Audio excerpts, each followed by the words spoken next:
I'm here to talk about success. The first rule of success is to have a vision. You see, if you don't have a vision of where you're going, if you don't have a goal where you go, you drift around and you never end up anywhere. I mean, as you know, I was born in 1947 in Austria after the Second World War. So I was very fortunate that I stumbled onto my vision. I didn't really like Austria when I grew up. I couldn't wait to get out of there. I couldn't see myself becoming a farmer or a worker in a factory or anything like that. Even though my parents wanted me to stay there and have a normal life.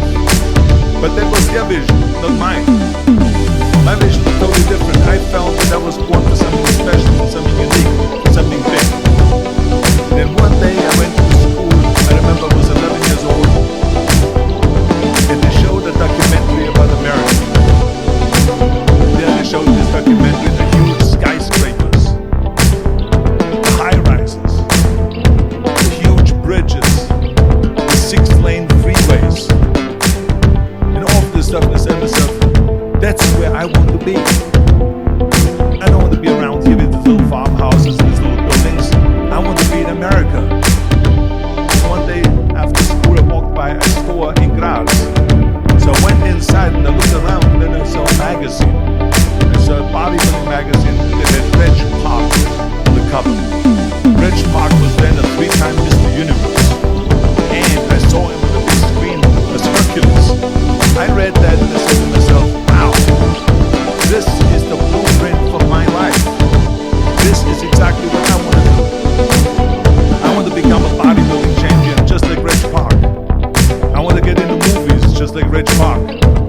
And I want to make millions of dollars and be rich and famous just like Reg Park. You know how great it felt that I knew where I was going? Imagine the majority of people don't know where they're going. I knew where I was going. That I'm going to become this bodybuilding champion just like him. So it was just a question of how do you do it?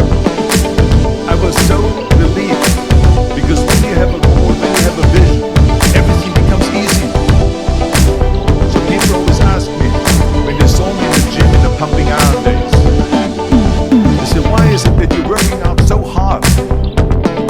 5 hours a day, 6 hours a day, and you have always a smile on your face. And I told people all the time, I said, because to me, I'm shooting for a goal. In front of me is the Mr. Universe title. So every rep that I do gets me closer to accomplishing that goal, to make this goal, this vision, turn into reality. Every single set that I do, every repetition, every weight that I lift to get this step closer to turn this goal into reality. So I couldn't wait to do another 500-pound squat. I couldn't wait to do another 500-pound bench press. I couldn't wait to do another 2,000 reps of sit-ups. I couldn't wait for the next exercise. At the age of 20, I went to London and I won the Mr. Universe contest as the youngest Mr. Universe ever. And it was because I had a goal. So let me tell you something, visualizing your goal and going after it makes it fun. You've got to have a purpose no matter what you do in life. You've got to have a purpose. 74% hate their job in America. Now there's not much different when you come to Europe. The majority of people don't like what they're doing because they're really not doing it because they didn't have a goal and they followed this goal. They just aimlessly drift around and then all of a sudden there's a job opening, so they get that job because you have to work. But then when you work, it's a chore. It's work. It's not fun. So if you think about only a quarter of the people really enjoy what they're doing in life, that is unbelievable if you think about it. So I felt so blessed that I knew what I was doing. It's like a medical student that studies knows he wants to become a doctor. You know where to go. And the same thing is also in politics. I remember that in politics I had a very clear vision that I will be the leader of California. This is as far as I could go because I was not born in America,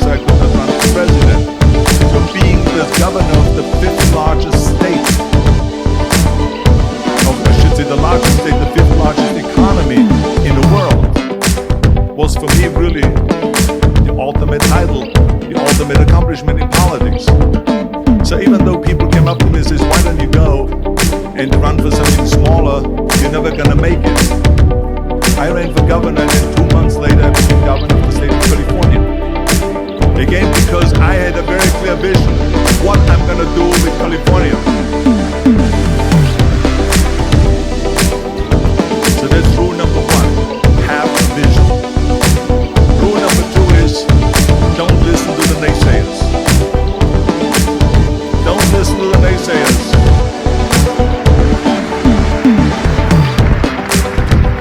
Everything I ever did, the thing that I heard out of people's mouth was, that's impossible. That can't be done. Oh no. That is exactly what I heard. Of course, I proved to the people that it can't be done. So whenever someone said to me, it can't be done, I heard, it can be done. When they said no, I heard yes. When they said it's impossible, I heard, it is possible.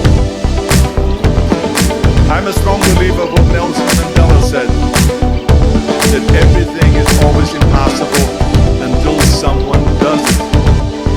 Well, I'm going to be the one that said to myself, I'm going to do it and I'm going to show it to them. Maybe it has never been done before. That's perfectly fine with me. But I'm going to do it. And I did not listen to the naysayers. It's all about the hard work that you put in. I said to myself, in bodybuilding I worked out 5-6 hours a day. I'm going to do the same thing now for acting. And of course I went to college to study English. I studied the accent removal, acting classes, and all of this stuff all day long. I worked and I worked and I worked. And within a short period of time I made one movie called Hercules in New York, which of course went right into the toilet. But it didn't discourage me. I still had the same vision. And then all of a sudden I did Streets of San Francisco. I did Stay Hungry and Pumping Iron and The Villain. And then all of a sudden I was asked by Dino De Laurentiis and by Universal Studio to star in Conan the Barbarian. And after I did Conan the Barbarian, the director at the press conference said to the press, the director was John Milius, he said to the press, if we wouldn't have had Arnold, we would have had to build one. So think about that. The very body that they said can never be sold because the time is wrong. A few years later, I'm doing Conan the Barbarian, and it was the #1 hit at the box office when it came out in the summer of '82. Think about that. And the director says, if we wouldn't have had his body, we would have had to build one. So all of a sudden, my body became an asset, not a liability. And the same thing was with Terminator. After we were finished filming Terminator, Jim Cameron said to the press, if Arnold wouldn't have had that accent and talked like a machine, I think the movie wouldn't have worked. So think about that. The body and the accent that they attacked was an asset. But I didn't listen to those losers. I didn't listen to them at all. It's just the reality of it is that you cannot listen to the naysayers. So it's a very important lesson for all of you. So when someone says, no, this is a stupid idea, you in your mind, you don't have to say it, but in your mind,